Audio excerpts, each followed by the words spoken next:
Hey, you're listening to the Burnt Out Entrepreneur podcast, where you'll learn why you're feeling so burnt out, some insights and hacks to get you along this entrepreneurial journey.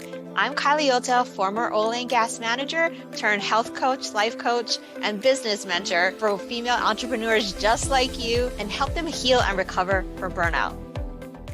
Hello, and welcome back to another episode of the Burnt Out Entrepreneur podcast. I'm Kylie Ota, your host, and today we're going to be talking about burnout and the stress response. And how does your body respond? We'll be talking a lot more about this and trauma and things that you went through when you were as a kid, things that you don't even know have affected you, and things you've been holding on to, things you've been storing in your body. We're going to be talking about all of that coming up. And just to let you know, if you don't know your archetype, we're going to be talking about those as well today. So go to burnoutarchetypequiz.com first before you listen, so that you can get your archetype, because it's going to be very handy as we go through this episode. So first things first, right? The autonomic nervous system, fight or flight. We talk about cortisol, adrenaline, and the endocrine system and how that plays a part. Today, we're going to dive a little bit deeper and talk about what really triggers those responses in your body. So there are two parts to the autonomic nervous system, and it's called the dorsal and the ventral nervous system. Okay, so when I heard the word dorsal for the first time, I was like, oh, it's like the fins on a fish. But actually, so the dorsal is the lower side, right? And the ventral is the upside. When you get those upswings, kind of similar to like bipolar, when you get those manic episodes, those are more like the ventral side. And when you're on the lower side, that's the more dorsal. And it's like, okay, but that's the opposite of what it is on a fish. Dorsal is under, ventral is on top. So it kind of had me thinking, like, why is it backwards? So a good way to remember which part of your nervous system is working. So the sympathetic nervous system, right, is the S. S stands for stress or survival mode. And this is the fight or flight response, which is the upper, which is the ventral, right? This is where you'll experience increased heart rate, increased alertness, right? This is that cortisol gets you going, like where you can lift a car if someone is in trouble, stuff like that. And these are your stress hormones, right? And on the dorsal side is the parasympathetic, which P stands for peace. So, right, you can think of the dorsal as it's promoting relaxation, rest, digestion. It lowers your heart rate, relaxation, recovery, but it also leads to the fawning and freezing response. This is where you're lower. So the top, the fight or flight, is fight and flight, right? Usually we think of fight or flight as opposites, but in this case, fight and flight happen in the sympathetic, and the parasympathetic is the fawn and the freeze response. This is going to be important, so hold on to that as we go along today. And another concept we're going to be talking about today is the vagal brake. So the vagus nerve is what controls, it's the main nerve in your autonomic nervous system, and the vagal brake is similar to the brakes in the car. But the sympathetic, right, the one that ramps you up, the fight or flight, is like a gas pedal, which takes you into action. And then the parasympathetic are the brakes, which triggers like a slowing down or relaxation response. So the vagal brake is, like I said, similar to the brakes on your car, where it activates your parasympathetic, your dorsal response for relaxation. And this is the vagal brake helps you maintain balance and helps you recover after a stressful event. So a lot of times when we are experiencing burnout, or right? There are 4 stages of burnout. In the first stage, your vagal brake is working like it's supposed to be working. And the second stage, you've been like going, like you've been pressing on the gas a lot. And it's similar to how your car works, right? When you're like gas brake, right? You're wearing out the brake pads on your car. And so kind of think of it, I'm kind of a car enthusiast because I grew up around cars. My dad used to work on cars, so I kind of love cars. And so think of like all the way in stage 4, it's like you have no brake pad left. You're grinding metal on metal. Like your brakes are shot pretty much. And your body essentially can't take a break, right? Your brakes are not working. So I would say it's not as bad as someone actually cutting your brake line. But in this case, when you're experiencing burnout and your cortisol is running amok, you're kind of the one that has cut your own brake line. Right? We have the control of what we're doing with our bodies, how we're responding to stress. Although sometimes, yes, I get it. If we've experienced trauma in the past, our bodies have been conditioned to respond to stress in a certain way. And this is what we work on inside of the program. We look at your stressors, we look at your triggers, we look at your propensity or your likelihood of having a stress response. And while I am not a crisis counselor, I have fulfilled that role in the past, but the life coaching program that you'll be entering in when we work together is not about that. It's not about like, oh my gosh, like I'm in a crisis. What do I do? But as we work through these triggers and as you come to a session, I'll give you tools and things that you can use to help regulate your nervous system, help work on that vagal brake so that you're not always in a stressed out response. Right? It's just like driving a car. You can't press on the gas and press on the brake at the same time. Or if you're doing this, right? Like it doesn't work. So some of the techniques that we work on inside of the program are stuff like deep breathing, right? I'll teach you a lot of different breathing exercises. And here's one for you today. One is box breathing. For me, they say like to hold it longer. I don't know. 4 counts for me works with my nervous system. When I'm inhaling too long, when I'm holding my breath too long, it activates my nervous system and it it kind of takes away from the effect of the breathing exercise. So I shorten it to 4, 4, 4, 4, 4. So, right, you breathe in. So think of it as a box, right? Breathe in, 1, 2, 3, 4. Hold, 2, 3, 4. Exhale, where you're going down, 2, 3, 4, and then hold, 2, 3, 4 at the bottom. So that's why when you're thinking about your box, right? Inhale, hold, exhale, hold. That's why it's called box breathing. And then mindful meditation. I think we all know how to meditate. There's a great apps out there, which I don't use anymore. There are a couple that I used to use, but I don't need to anymore.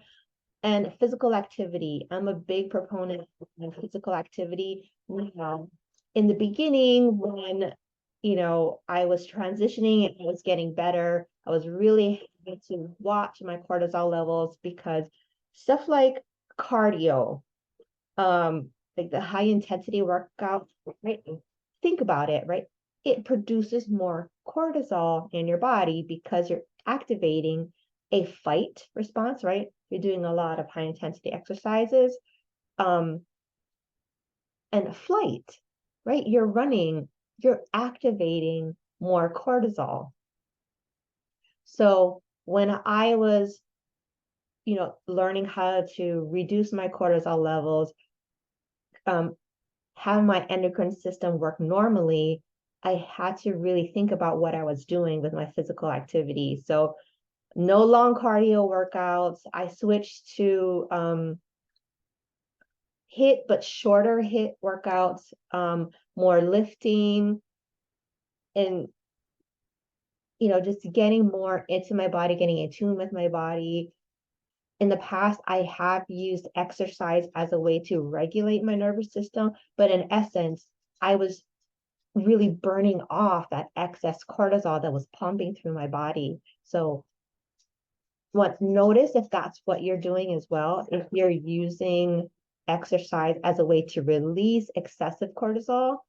So, right, we can find other ways like breathing or meditation to lower our cortisol so that when we go into the physical activity, it's for, general health purposes. And I switched from jogging, which I was a long distance runner since middle school. So walking was, I really had to do a reframe on that walking was actually exercise because I had been a long time runner. But walking, right? That's what stopping and smelling the roses, like going for a long walk. It really does help to reduce the cortisol. So just look at your physical activity. Make sure you're doing the right physical activity to lower cortisol. And the last one on the list is social connection and support, right? Having a group of people around you to give you support. I was just talking to my coach today saying that, I noticed that I've grown in regulating my nervous system because I no longer have to run to the phone. Because, right, as a Christian, they tell us, like, go to the throne, don't run to the phone. But I had found that when I was having issues regulating my own nervous system, I was like, oh my gosh, like, I can't handle it. And so what do? Like, we go to the phone, we call someone, and we vent, right? We have to release those things that are bothering us. And we're like, right? Right after we vent, we're like, oh, okay, you vented to someone. But now for me, it's like I can regulate within myself where I don't have to run to the phone to go dump out my feelings. It's like, no, I'm in a place now where I can process my feelings internally, regulate my nervous system internally because of the mindset practices that I've been doing for all this time. So all that to say, now we're going to dive deeper into each archetype and how each archetype deals with stress. And if you haven't listened to the last couple of episodes where I've talked about how each one deals with time and money and those types of stressors, go back and listen to those if those are the particular stressors that are affecting you today. But just in overall, in a general response, we're going to be talking about stressors, and how the vagal brake that I talked about and how that comes into play for each archetype. So, right, there are 4 responses, right? Fight, flight, fawn, and freeze. And as always, we're going to start with the powerhouse, but ironically, it is the first one. So fight is for the powerhouse. And fight, just think of it as you're gearing up for battle to face a challenge head on, right? And where you're thinking about a powerhouse, that's who she is, right? She's like, I can bring it, I can handle it, right? That's the kind of person that she is. But when she's in a stressed response, so right, there are normal ways that we react to things, but in a stressed response, right, certain characteristics in a person are heightened or escalated. So when the powerhouse is under stress, what happens is they tend to become more assertive, more competitive, more goal oriented, and they try to take control over the situation, right? They try to assert themselves, and they're more likely to confront challenges head on, right? There's no, conflict averse here, right? They will go up to that person and they will want to settle it then and there. Not getting in, they may get into people's faces, but right, if you are not this archetype, also think of it this way, right? When someone you're respond or someone's responding to you, or you're in a conflict with someone, think of how they are responding, then you can kind of figure out their archetype, right? If they are ones that are like, oh my gosh, we have to settle it now, like we need to talk about it now, like I need to gain control, I need to take control of the situation. If that's how they respond in an argument or when they're under stress, this is probably their archetype. And the way that you can counteract that, right? Try to get their vagal brake to kind of come out and help them slow down a little bit. Because, right, when you're fighting with someone and they are in attack mode like that, they're trying to control, they're trying to assert, right?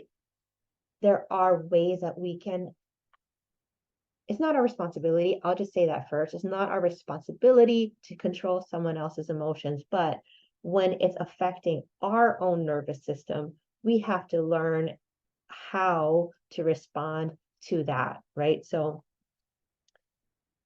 seeing some of the things and understanding when their vagal brake will kick in and it'll kind of calm them down, tone them down a notch, right?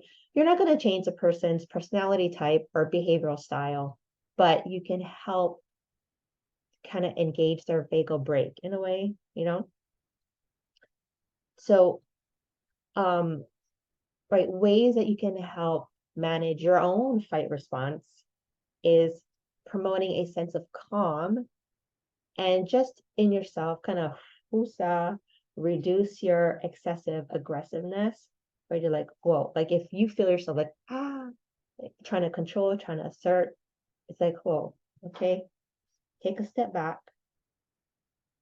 And even if you point it out to someone, say, hey, you're kind of being aggressive right now, that might also engage their vagal brake, because they may not know that that's how they are responding in a certain situation. So, right, just letting them know, hey, you're being a little aggressive, right? One, it might trigger them. They might flare up even more. I've had an ex-husband that was like that, so I get it. But sometimes in normal people who, aren't in a narcissistic abusive mode, they will realize, oh, okay, I am acting out this way. Let me tone it down a notch. And just doing that can help really prevent overreactions and this type of aggressive behavior.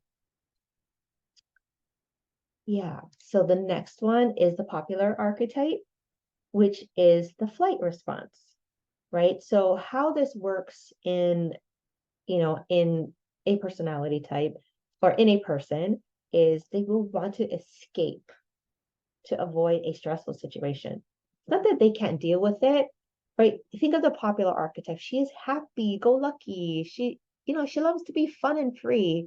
There's nothing worse for her than to be in a conflict. So she will try to escape or avoid.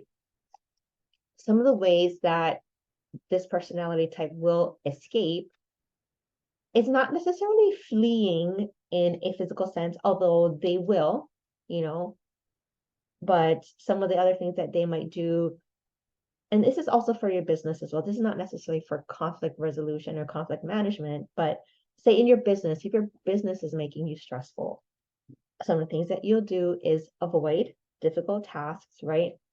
Through procrastination. So the flight response essentially is procrastination. So if you find yourself procrastinating, scrolling social media, watching Netflix, even cleaning, or just doing something else, because you're just avoiding this hard thing that's in front of you. And sometimes it even shows up as shiny object syndrome, where you're like, okay, I have this problem. Why don't I go look for a solution? And then you go buy a course, you invest in something that is supposed to alleviate the problem, but all you're doing is, what my coach calls buffering, where, it's like, right? We're simply avoiding, we're going somewhere else to look for comfort, right? Just think about it. All of these stress responses, our body wants to reduce the stress. So, and based on our personality type, it's going to pick certain things. And this is why I preach that burnout recovery is not a one-size-fits-all solution. You have to know your personality type in order to get the right cortisol reducing responses, right? And this just proves it here. And so, like I said, the popular is very social, people oriented, and their number one thing is to avoid conflict. They want to create harmonious relationships. And so how the vagal brake kicks in, right? It assists in reducing stress and anxiety and tension associated with the flight response. So when the vagal brake kicks in, they'll do less fleeing, but they can stay, in there. And the vagal brake helps them to maintain a more balanced and composed demeanor. And then while like the natural tendency, they like to prefer to avoid conflict, but right, the vagal brake can support them in doing so without a lot of excessive buffering. Okay. The next one, philanthropist. So the philanthropist, if you just think of a philanthropist, like they love supporting others. They love taking care of people. They care more about the human in the business than the results, which is the direct opposite of the powerhouse, where powerhouse is all about results, all about taking action. The philanthropist is more about the people than their actions. So think about, I want to say like people who are into social justice, right? They care way more about, like, their result is getting people to take action and saving the people. So that's why they're against big oil, and they're doing like gluing their hands down. Like they don't really like their immediate result in that moment is not what they're trying to get. They're thinking, okay, long term, how is this going to really help more people in the long run? Right. So those are the philanthropist personality types. They're all about pleasing people and avoiding conflict, right? So that's where the fawn response kicks in. Now, this is different than the flight, right? Because I said the popular archetype also likes people, right? But just think of it as an extroverted response versus an introverted response. So the fawning is all about people pleasing to avoid conflict. And right, the philanthropist, right, she values stability, teamwork, cooperation. She is about getting everyone to work together for the greater good. And in a stress response, she will fawn, right? She will focus really heavily on people pleasing and maintaining the peace. And this is also fawning is if you've been exposed to trauma, maybe divorce, or your parents, they fought a lot, you were probably conditioned to handle stress in a fawn response. Because, right, like, oh, let's make everybody happy. How do I keep the peace in this household, right? That's why you probably have a lot of people pleasing tendencies, being the good girl. Like, if I am good, right? If I am a good person, then my parents will be happy. If I get good grades, my parents will be happy, right? It's all about making sure everyone else around you is taken care of and happy. But think of it this way, right? You're trying to make everyone else around you happy, right? In a fawning response, because what is it doing? If there's people fighting around you, it's activating your nervous system. If the people around you calm down, right? Oh, they're calm. Now I can be calm. Your nervous system is not going to react to theirs.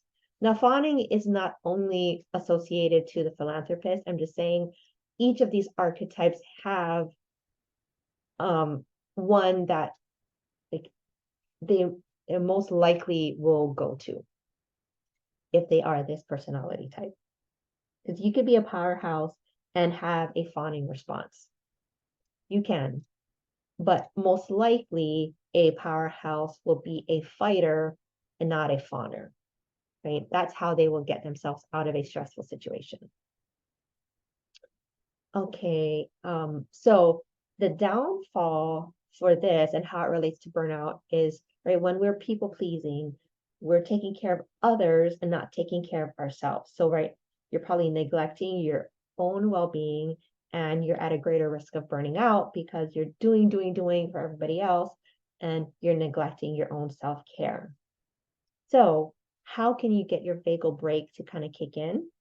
So, your vagal brake will, once you start having that vagal brake, like when we in our program, right, we work on how to get that vagal brake to respond more gently. You're not going to be like right, stress brake, or like I said, your brake lines and maybe cut even at the situation. Like that's how I was when I was in stage 4. My doctor was saying, you need to relax, you need to sleep more than 6 hours a day.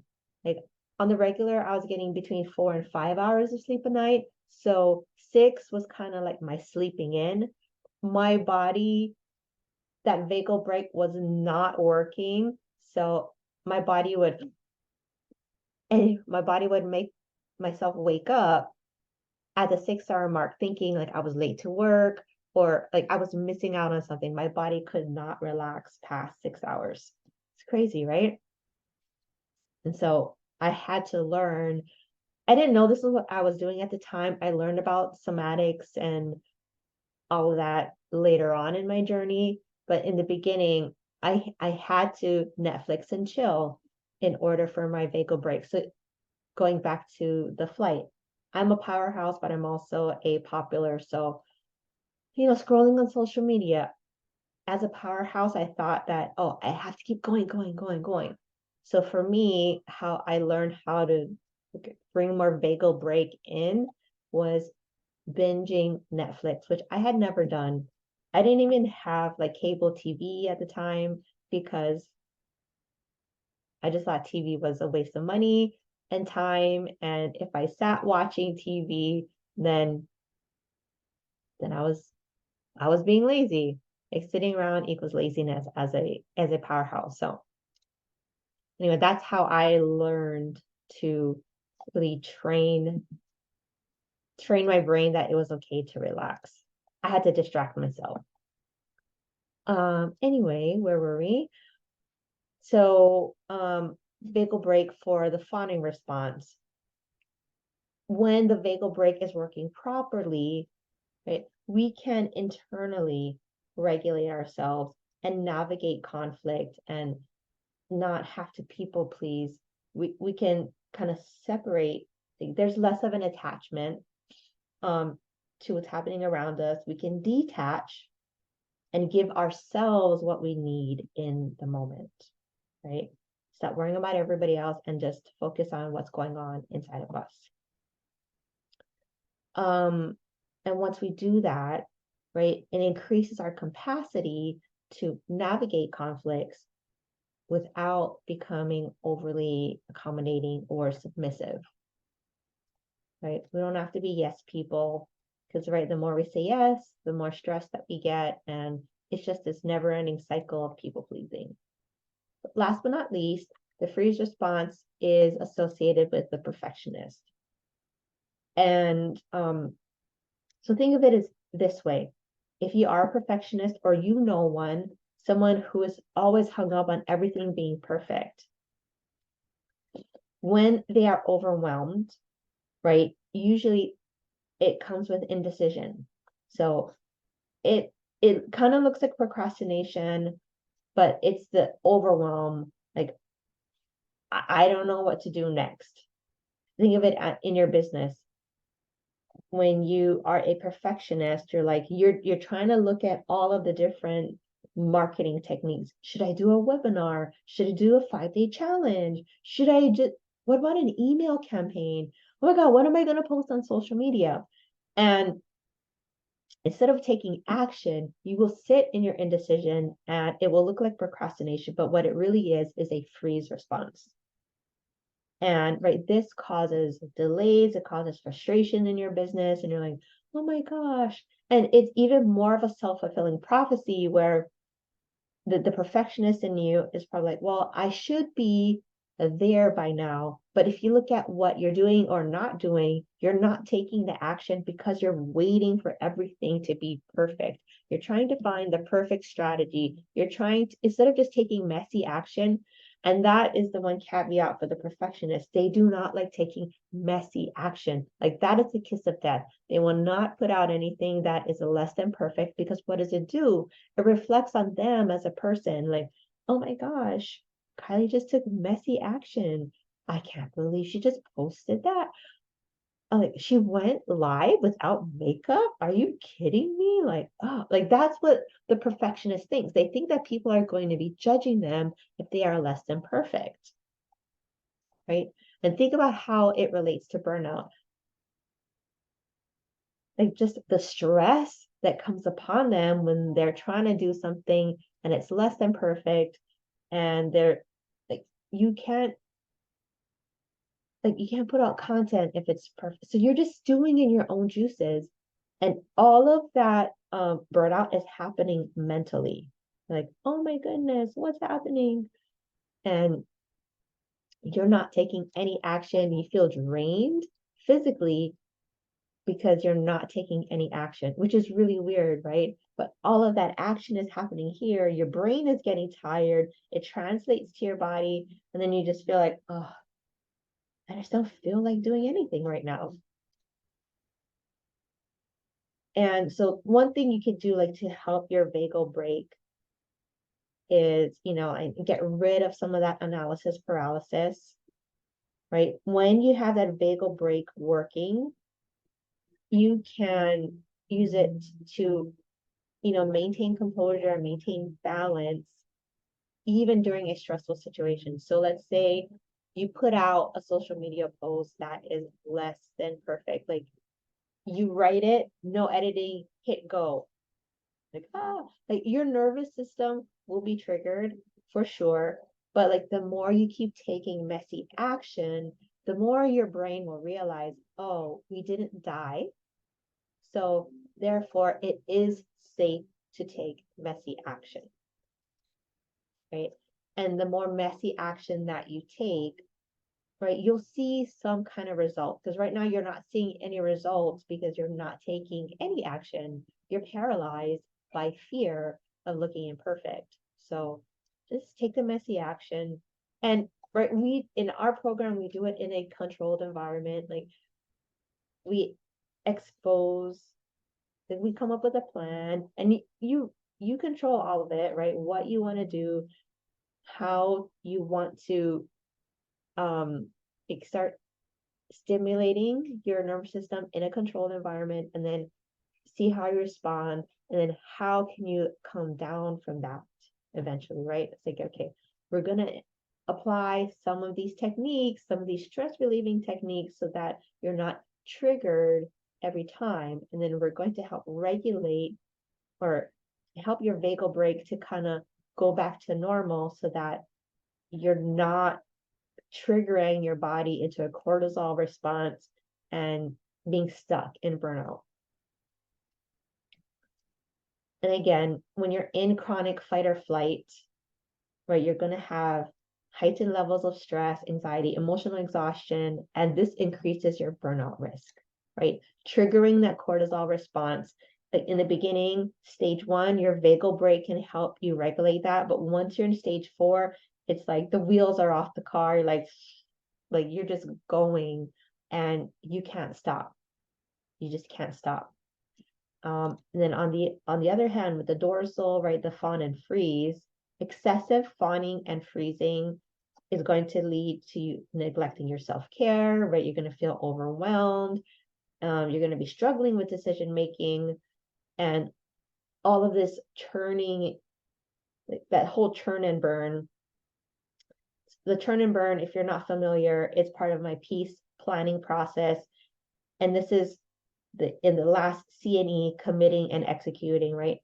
When you're like trying to execute without committing, that's when the churn and burn comes. It's like, oh, it takes some action, but you don't commit, like you don't go all in on yourself, right? You're struggling with decision making. Like that's what a CEO is, right? We are the executive, right? So we need to execute. And if you're not executing, then it's really putting a struggle on your business. So just to wrap up, right? This journey of entrepreneurship without burnout demands resilience, right? And it's essential to manage these stress responses, right? So, right, you need to recognize when to employ fight or flight, because it is good, right? When to step in your powerhouse mode, when to turn it back down, right? Because we need, like, our stress response is there so we can face challenges, so we can stay alive, right? The cortisol kicks in when we need to run away from a bear. But today, right, we have like first world stressors, meaning like, oh, I'm looking at a Starbucks coming up. Oh my gosh, they got my order wrong. And then, right, that's totally a first world problem. But, right, our stress response will kick in. But okay, so think of the Starbucks thing, right? If someone gets your Starbucks order wrong, what is your response? Are you a fighter? Are you going to go up there and say, hey, you made my order wrong. You got to fix it? Are you going to flight? Are you going to be like, oh, and just walk away and just do nothing? Or fawn? Like, are you going to still be like, oh, yeah, this is so good. You're just going to fake it? Or the freeze? I mean, I don't know what you do for freeze, honestly, but just look at it and just kind of think about what should I do? And all of the responses are going through your brain. And therefore, you actually do nothing because you freeze and the moment passes and you're like, it's too late. I don't know, food for thought. Yeah, so going back of some of the ways to increase your resilience, right? Avoid overextending into chronic fawning patterns by setting boundaries and prioritizing self-care. Okay? In the burnout community, right? Oh, self-care, self-care. But self-care doesn't have to look like going to the spa. It's, it's not about that, right? Self-care is, what does Kylie want? What do I want? What is best for me in this situation? And, especially if you're a Christian listening to this, like, well, love your neighbors as you love yourself. Look at what he's saying there. Love your neighbor better than you love your neighbor as you love yourself. If you don't love yourself, there's no way you can love others, right? So we're not talking about being self-centered. Well, I mean, yes, centering on yourself, but not self-centered in that way where you're like, I'm so selfish. There's so many thoughts around that. And when I was going through my own burnout recovery process, I felt very selfish because I was so used to doing, and what are people going to think of me if I dial it back down, if I don't show up the way that I need to show up, or the way that I had been showing up. And to top it all off, I was getting negative voices in my space saying, oh, like, she's just trying to get out of work. So it was like really compounding how I already felt about myself when I was out of work for like 3 months, because my doctor realized that my work schedule, my life schedule was not conducive to me healing and getting the rest that I needed. So he took me off of work so that I could regulate my body and not have that extra thing to worry about. So again, just like driving, right? We need both gas and brake pedals, right? We need to press on the gas sometimes, right? We need that sympathetic, we need that ventral, we need that, but we also need the brakes. So that vagal brake is important. The parasympathetic, the rest and digest is very important to run smoothly. And, when we find the balance between the dorsal and ventral nervous systems, right? We can use techniques like relaxation, mindfulness, meditation, physical activity, but we're not pushing yourself too hard, getting sleep, right? Sleep is so underrated in entrepreneurship. I love Gary Vee, but that hustle mentality, you can hustle and still rest, okay? The Lord says we need to take a Sabbath, and that's there for a reason. Like, even if you're not a Christian, you don't even subscribe to the Bible, right? Taking a break, like think of it, using the body as a car analogy. Could you drive across the country?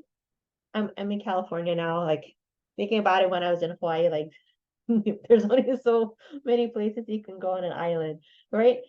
If I was to drive from California to Florida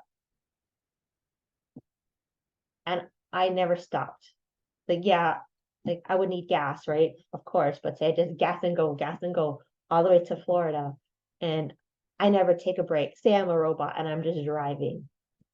The car is going to have some major damage once we get across the country if we don't take a break, right? So not just because it's in the Bible, but think of it in the natural as well.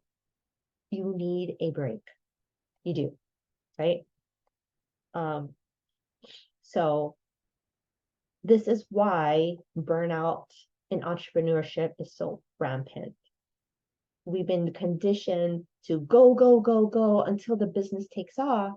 And then next thing you know, it's been 3 years, 5 years, you've never taken a break because your business hasn't taken off, especially if you're in one of these responses, especially a perfectionist, you're trying all these different strategies, they're not working, keeping investing, and you're not seeing the fruit of your labor because you're doing all the things. But when you do slow down, when you look at everything as a whole, you take a step back instead of like grinding and hustling all the time and your face is just in it all the time, right? We slow down. We take a breather, pull back, see the bigger picture. This is what I do with my clients, whether as a project manager or, they're coming to me in the coaching program and they're trying to manage their life and their business. It's like, it's easy for me as an outsider to look in on your business and say, whoa, have you considered this, that, blah, blah, blah, right? Because we're on the outside. You as an entrepreneur in your own business, it's really hard sometimes to take a break. You're all in it, right? But this is what this episode is trying to help you to do. Understand the vagal brake, understand dorsal ventral, understand fight, flight, fawn, freeze, and how it's affecting you, how it affects your business, how it's, because of the different archetype, you have this certain tendency to burn out in this way. And that's why I say when I'm working with clients, it's very important to understand your style, how you work, and go back, listen to the time and the money episode, like how you invest your money, where you invest, because your motivators are what's driving you.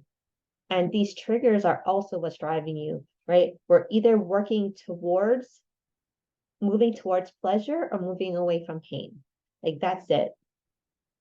That's what our body responds to. So, right, we're moving towards pleasure, we're working hard, whatever, but we're also trying to avoid pain at the same time.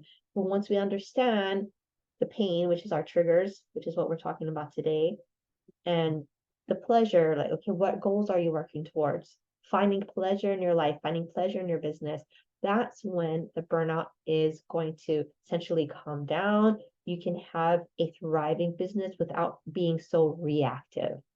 And that's the whole purpose in the coaching program, the burnout recovery program, is all about helping you find balance, helping you find success without burnout. And learning all of these techniques that we talked about today is the first step for you getting there. And if you're interested in working with me, go to kylieota.com/consult, fill out the form, get on my calendar. We can talk about these things. We can talk about your personality. We can talk about how you've been building your business, if it's a sustainable growth model or not. Does it really fit with you and your personality type? Because if it doesn't, right, your business will not be sustainable. You're not going to have sustainable, you can have explosive growth, but it's not going to be sustainable because you are going against the grain. You're going against the way that God created you. So doing it your coach's way or your mentor's way is not the way. And like I said, I've learned a lot of these marketing techniques. I was in marketing operations for a whole number of years before I decided to step back into this coaching model. And I understand there's so many ways to promote yourself online, in person, all the different ways, right? And once we understand what's best for us, there's less busy work, there's less distraction, and there's more focus on what will really work for you. And you're going to be eliminating about 80% of the busy work that you're doing by getting rid of that and focusing in on like, okay, a specific strategy for your personality type, how you work, your triggers, how you respond to them, learning how to regulate your nervous system, understanding the vagal brake and how to like really get that in check is all going to contribute to you having a scalable and sustainable business. So go ahead, go to kylieota.com/consult. Go grab yourself a spot on my calendar. I'd love to talk to you more about this and get you going on the right path for you and your business. So again, thank you for listening to this episode. It's been so great being here with you, and I will catch you on the flip side. Bye. Did you enjoy this episode? Want more? Here are a few ways to go deeper. Number 1, discover your burnout archetype. You always hear me talking about this on each and every single episode. So get ready to crack the code on your personal burnout style. Take the quiz, go to burnoutarchetypequiz.com and open up your mind to explore new ways on how to manage stress and conquer challenges according to your personality type. Number 2, work with me. I will be your personal burnout recovery coach because we're not just talking about change. We're talking about a seismic shift in the way that you conquer your entrepreneurial domain. So strap in and let's embark on a roller coaster ride to reclaim your life and your success. In my coaching program, we're blasting through barriers, including number 1, building better boundaries. Right? We're going to stop those energy vampires and establish unbreakable boundaries to fortify your work-life equilibrium. Number 2, reclaim your energy. Say goodbye to fatigue and hello to a turbo boost of vitality. Discover the secrets to replenishing your physical, emotional, mental, and spiritual energy, my specific PEMS framework. And this is more than stress management, okay? We're going to wrestle stress to the ground and make it tap out. Every setback is a setup for an epic comeback. And right, you're going to become a goal-getting machine. We're going to fuse your personal and professional aspirations into a powerhouse of purpose. Say hello to a life that's not just lived, but thrived. Okay, so hold on to your hats. This is not just coaching, it's a revolution of the soul. This entrepreneurial road is not a lonely one when you've got a relentless ally like me in your corner. So it's time to crank up the volume and get ready to hustle with heart. Keep the fire alive, keep smashing those goals, and don't forget, I'm your partner in this electrifying journey. P.S. Let's flame the flames of connection. Catch up with me on the socials. You'll find my LinkedIn, my Instagram, my Facebook, and a link to my Facebook group for more exclusive content in the show notes. We'll see you there.